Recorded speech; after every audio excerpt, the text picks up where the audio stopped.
Praise the Lord.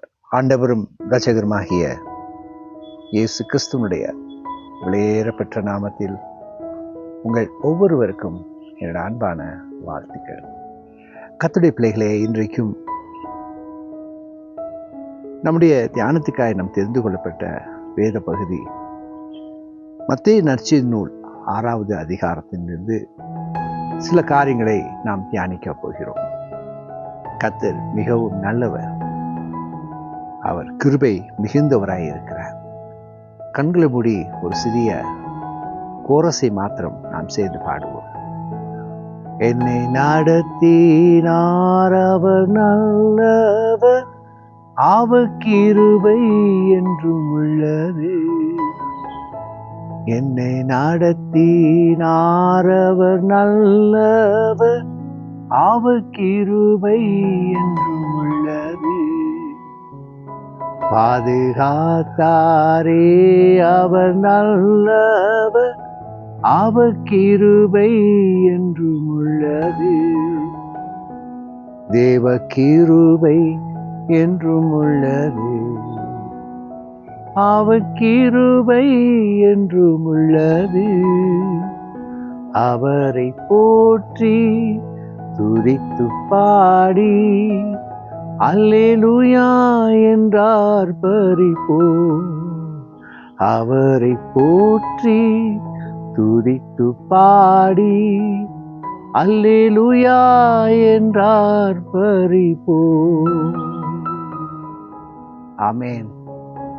இதாவே இந்த அருமையான காலவேளையிலும் அடுவரே இந்த அருமையான வார்த்தைகளை தியானிக்க தேவரீன்னு கொடுத்த கிருபைகளுக்காக நமக்கு நன்றி. இந்த வார்த்தை மூலமாய் கர்த்தர் எங்களோடு பேசும். ஆண்டவராகிய இயேசு கிறிஸ்து மூலமாய் ஜெபிக்கிறோம் நல்ல பிதாவே, ஆமென். பிரியமானவர்களே, நம்முடைய தியானத்துக்கு தெரிந்து கொள்ளப்பட்ட இந்த வேத பகுதியிலே ஆண்டவராகிய இயேசு கிறிஸ்து அங்கே பிரசங்கம் பண்ணின போது இந்த ஒரு அதிகாரத்தில் மாத்திரம் 9 விதமான காரியங்களை சொல்லுகிறதை நாம் பார்க்க முடியும்.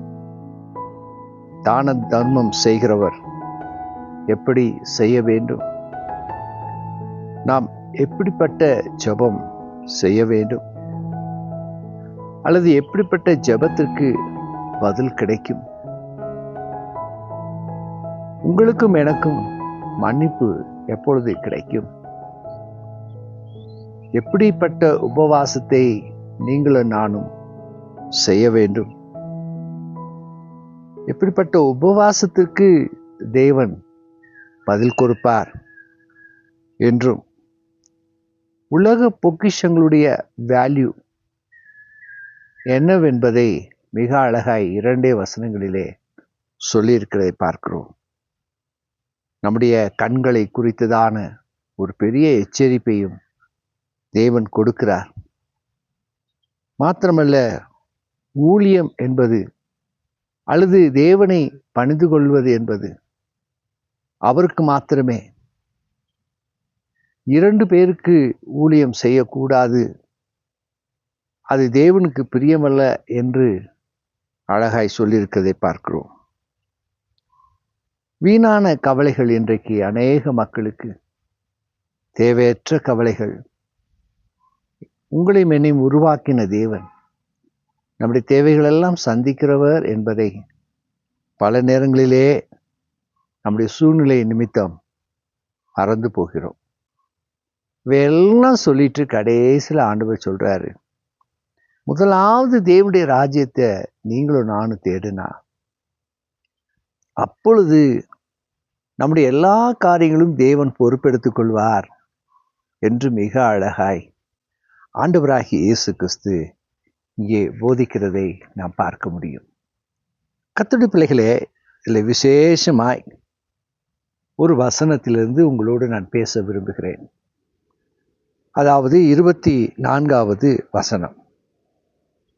2 எஜமான்களுக்கு ஊழியம் செய்ய ஒருவனாலும் கூடாது, ஒருவனை பகைத்து மற்றவனை சிநேகிப்பான், அல்லது ஒருவனை பற்றி கொண்டு மற்றவனை அசட்டை பண்ணுவான். தேவனுக்கும் உலக பொருளுக்கும் ஊழியம் செய்ய உங்களால் கூடாது என்று மிக தெளிவாய் ஆண்டவராகிய இயேசு கிறிஸ்து இங்கே உச்சரித்திருக்கிறதை பார்க்கிறோம். கர்த்தருடைய பிள்ளைகளே, இன்றைக்கு அநேகர் உலகத்திலே மனிதரை பிரியப்படுத்த வேண்டும் என்று சொல்லி பல காரியங்களை செய்கிறதை பார்க்கிறோம். மனுஷருக்கு பிரியமாக போதிப்பது, மனுஷருக்கு பிரியமாய் நடக்க விரும்புவது, அதன் மூலமாய் நம்முடைய காரியங்கள் நடக்க வேண்டும் என்று மாம்ச எண்ணங்களிலே நாம் செயல்படுவது, இதையெல்லாம் ஆண்டவராகிய இயேசு கிறிஸ்து மனதில் கொண்டுதான் இந்த வார்த்தையை சொல்கிறார். ஒன்று தேவனுக்கு பிரியமாய் இருக்க வேண்டும் என்று சொன்னால் தேவனுடைய வார்த்தையின்படி, தேவனுடைய சித்தத்தின்படி, தேவனுடைய விருப்பத்தின்படி நாம் செய்ய வேண்டியது அவசியமாய் இருக்கிறது. சமீபத்தில் செய்தித்தாளிலே ஒரு காரியத்தை நான் படித்தேன். ஒரு வயது முதிர்ந்த தேவ மனிதர் தனக்கு கீழாக இருந்ததான 2 ஊழியர்கள் செய்த தவறுகளை அவர் சுட்டி காட்டின போது அந்த 2 தேவ ஊழியர்களும் அந்த வயதான அந்த போதகருக்கு எதிராக வந்து அவர்களை, அந்த வயதான போதகரை கொலை செய்து விட்டார்கள் என்று சொல்லி பார்த்தோம். 10 ஆண்டுகளுக்கு முன்பு நடந்த அந்த சம்பவம் இப்பொழுது அந்த 2 ஊழியர்களும் குற்றவாளிகள் என்று சொல்லி தீர்ப்பு வந்திருக்கிறது. கர்த்தருடைய பிள்ளைகளே, தேவனுக்கென்று நாம் பணி செய்யும் போது, தேவனுக்கென்று உண்மையாய் நாம் நடக்க விரும்பும் போது நிச்சயமாய் நமக்கு நெருக்கங்கள் வரத்தான் செய்யும். அது உண்மை, 100% உண்மை. ஏனென்றால் இந்த தேவ மனிதர் கண்டும் காணாமல் இருந்திருக்கலாம், வயது முதிர்ந்தவர்.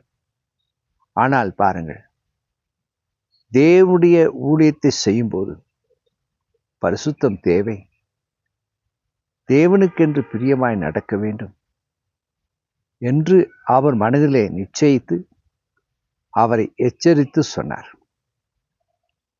ஆனால் இன்றைக்கு பாருங்கள், மனிதர்கள் செய்கிற தவறுகளை அநேக போதகர்கள் கூட அவளை கண்டித்தால் அவள் சபைக்கு வரமாட்டார்கள்.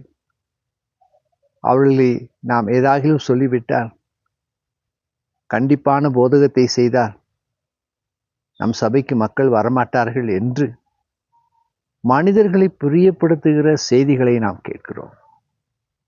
நான் சொல்வது பிராக்டிக்கலாய் உண்மையானதாய் இருக்கிறது.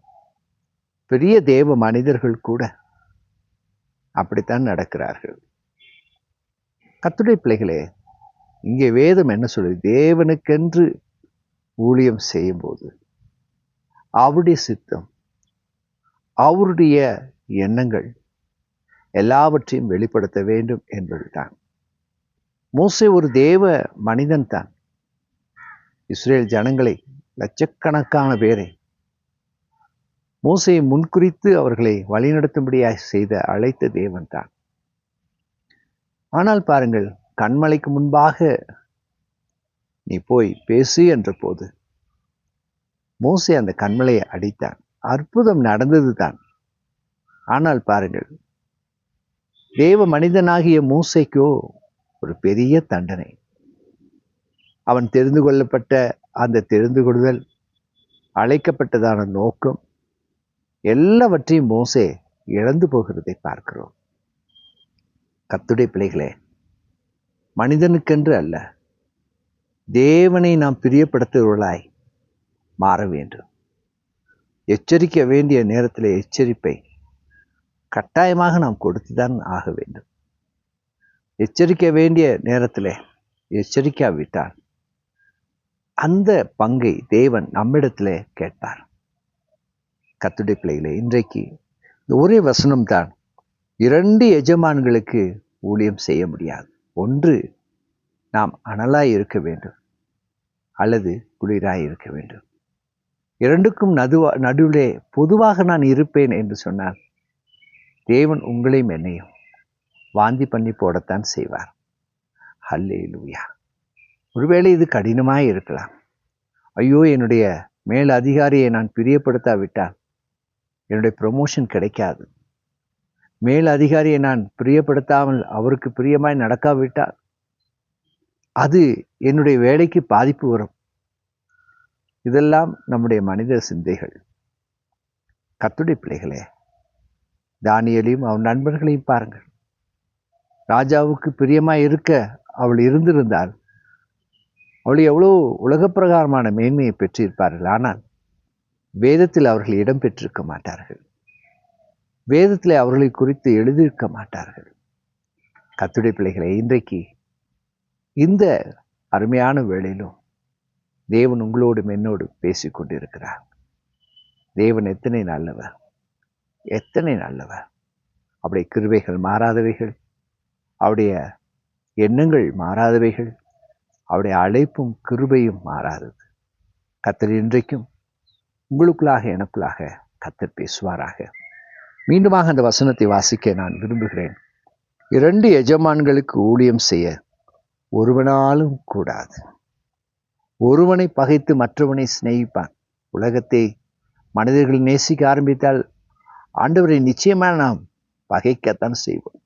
ஏனென்றால் அவருக்கு பிரியமில்லாத காரியத்தை செய்யும்போது நம்மையும் அறியாமல் தேவனுக்கு விரோதிகளாய் மாறிப்போகிறோம். இன்றைக்கும் இந்த காலவெளியில் கர்த்தர் நம்மோடு இடைப்படுவாராக. கர்த்தர் தாமே இந்த வார்த்தைகளை ஆசீர்வாதமாக்கி கொடுப்பாராக. இந்த நாள் உங்கள் ஒவ்வொருவருக்கும் ஆசீர்வாதமாய் அமையற்றும். எங்களை நேசிக்கிற மகா பரிசுத்தமும் கிருபையும் இரக்கமுள்ள நல்ல ஆண்டவரே, வார்த்தைகளை பேசுகிற, கேட்கிற, போதிக்கிற ஆண்டவரே, அதன்படி நடக்கிற ஒவ்வொரு மனிதர்களும் பாக்கியவான்கள் என்று எழுதப்பட்டிருக்கிறதே. ஆம் தகப்பனே, உம்மை பிரியப்படுத்துகிறவர்களாய் இருக்க கர்த்தர் எங்களுக்கு உதவி செய்யும், ஆசீர்வதியும். ஆண்டவராகிய இயேசு கிறிஸ்து மூலம் ஜெபிக்கிறோம் நல்ல பிதாவே. ஆமென், ஆமென். God bless you. Have a blessed day. Amen.